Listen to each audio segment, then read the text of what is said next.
तो भाई लोग कैसे हो। आज मैं आप लोग के सामने नागराज की स्टोरी लेके आया हूँ। फूंकार।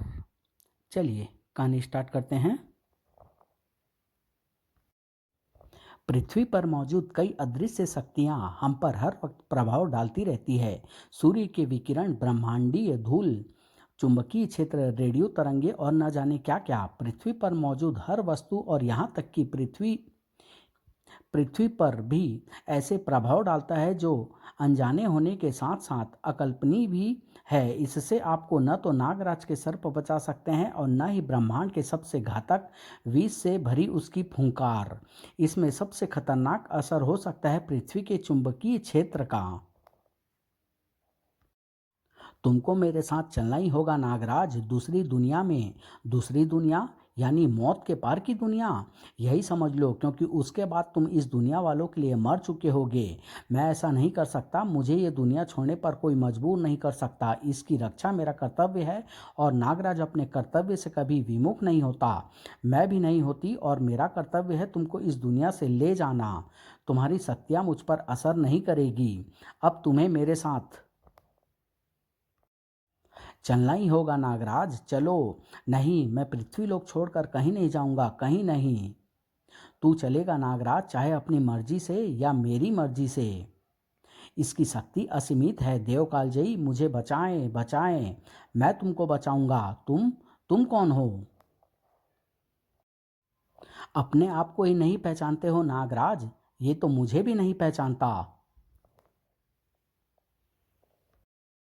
ओह, मैं तो राज के अपार्टमेंट में हूँ। शुक्र है भगवान का कि ये सिर्फ एक सपना था। पर इतना अजीबोगरीब सपना मैंने कभी नहीं देखा। शायद मैंने सोने से पहले कोई गलत चीज खा ली थी, या शायद। अरे, सुबह के 4 बजे राज को कौन याद कर रहा है? राज, भारती, तुम इतनी घबराई हुई क्यों हो? दादाजी, दादाजी को चोट लगी है, तुम जल्दी आ जाओ। माँ, मैं अभी आया। कुछ अजीब सा हो रहा है, आसमान में रोशनियां चमक रही है, पर क्यों? खैर, अभी तो मुझे भारती के पास पहुंचना है। पर दादाजी को चोट लगी कैसे? उनको तो खतरों का पहले से आभास हो जाता है। वैसे भी आंखें न होने के बावजूद भी वे तरंगों के माध्यम से हर चीज देख सकते हैं।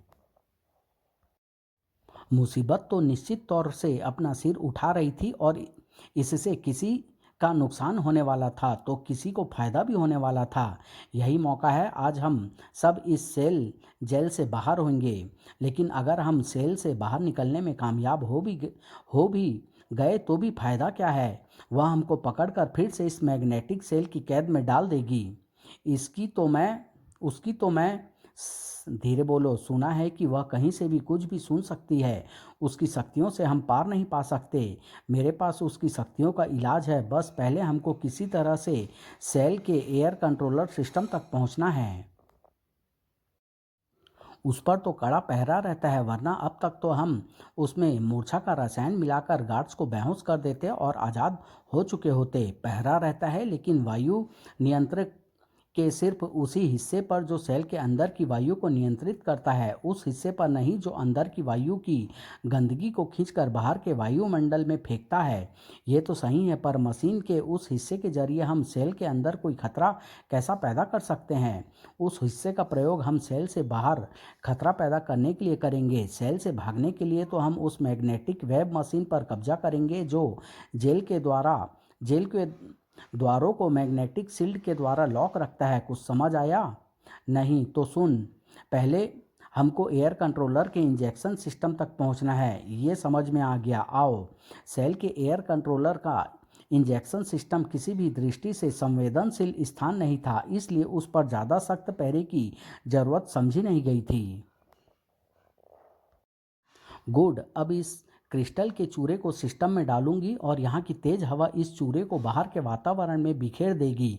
उससे क्या होगा?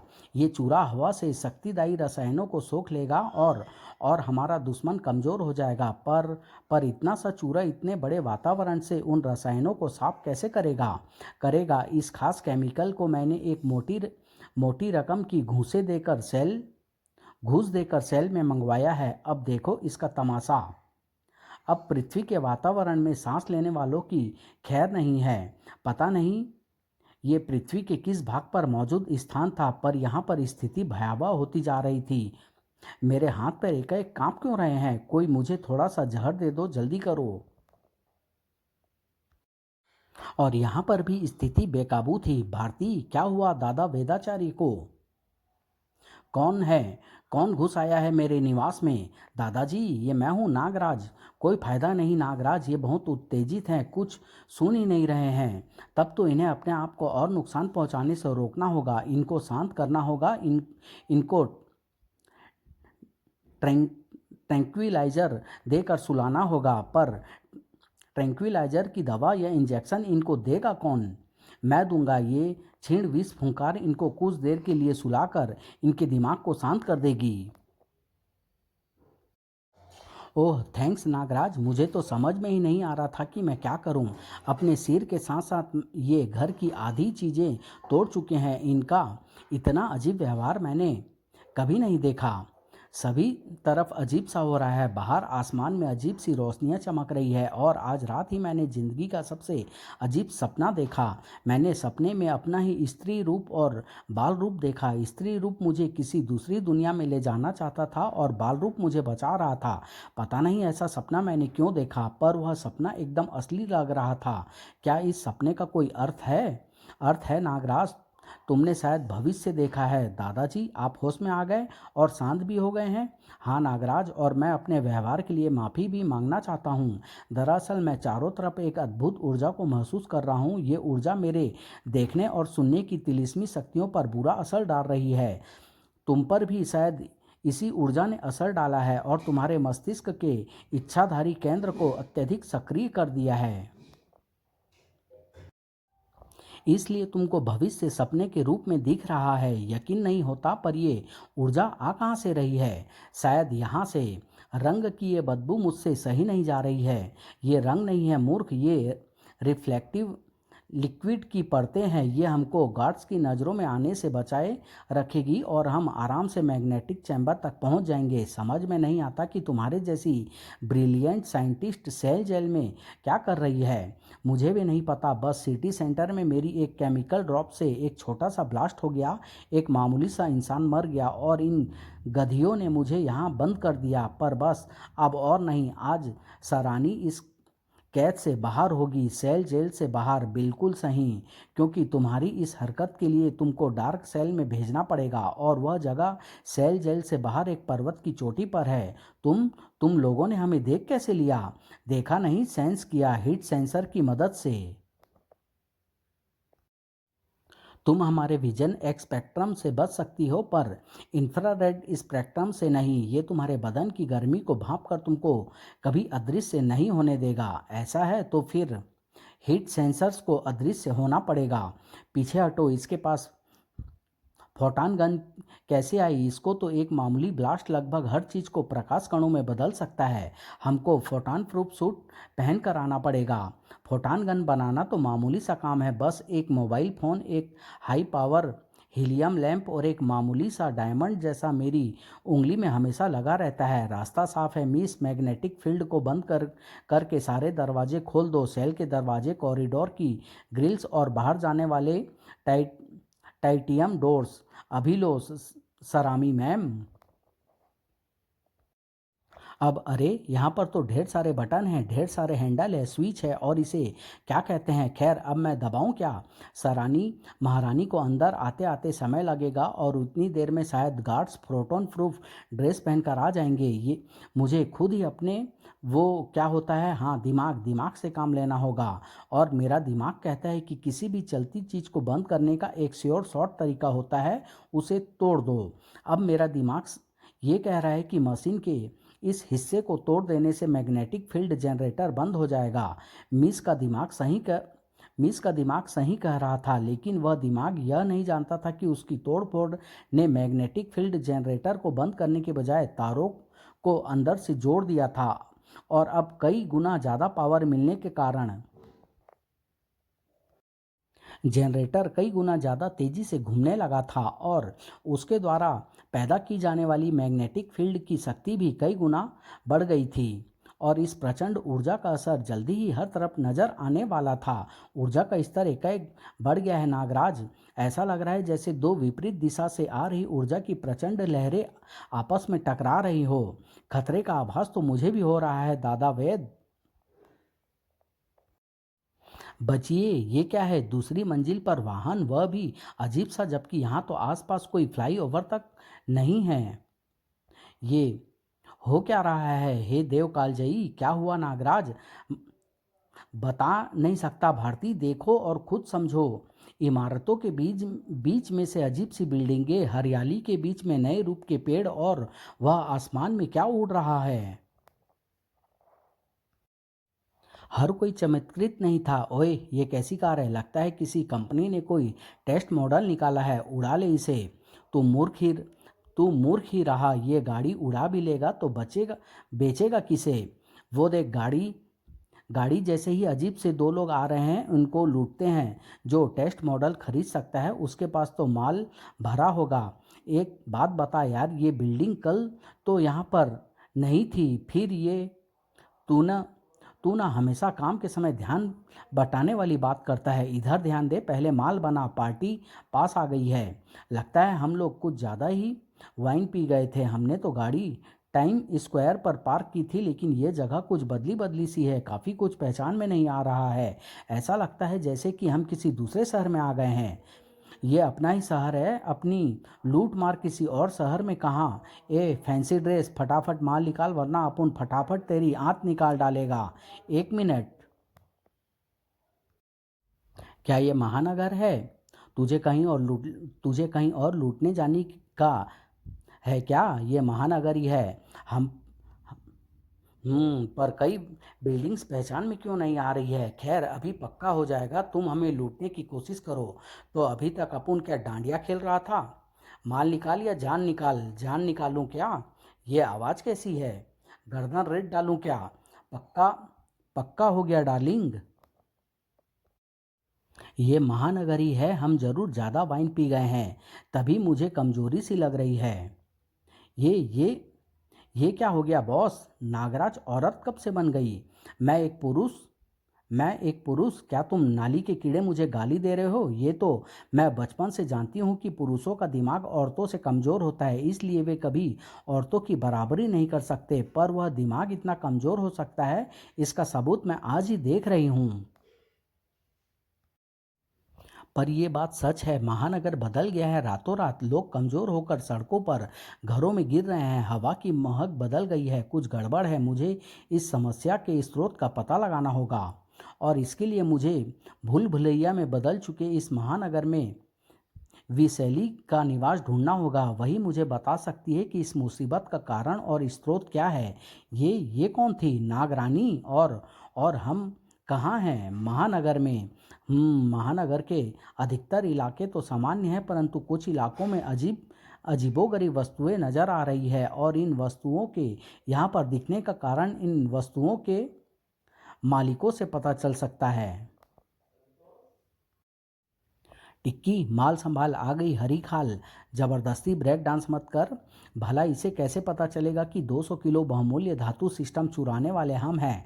और वैसे भी उसको इस मोबाइल व्हीकल में 1 ग्राम सिस्टम भी नहीं मिलेगा, क्योंकि पूरे सिस्टम को पिघलाकर हमने ये वाहन बना लिया है ना सिस्टम? स्मगलिंग का यह नायाब तरीका। हेलो मिस्टर, शीशा खोलिए। ई नागरानी तो नागराजा बन गई। ये जादू जानती है। पहले तो ये आदमी से औरत बन गई, और अब इसे व्हीकल के बारे में भी पता चल गया। नागराजा नहीं, सिर्फ नागराज। घबराओ मत। मैं आपसे सिर्फ ये पूछना चाहता हूँ कि ये वाहन आप कहाँ से लाए? ऐसा वाहन मैंने तो पहले कभी नहीं देखा। जादू या नाग शक्ति, इसके पास जो कुछ भी है वह इस हाइपर जैपर के सामने टिक नहीं सकती। जल्दी करो। पिक कैप से बाहर निकलते ही मुझे चक्कर आ रहे हैं। गाड़ी की तरह ही गन की बनावट भी अजीब है। खैर, जो भी हो, कोई भी गन मुझे नुकसान नहीं पहुंचा सकती। कोई बात नहीं, जल्दी ही मेरा घाव भर जाएगा। लेकिन लेकिन मेरा घाव इस बार नहीं भर रहा है। मेरे सर्प घाव को भर क्यों नहीं पा रहे हैं?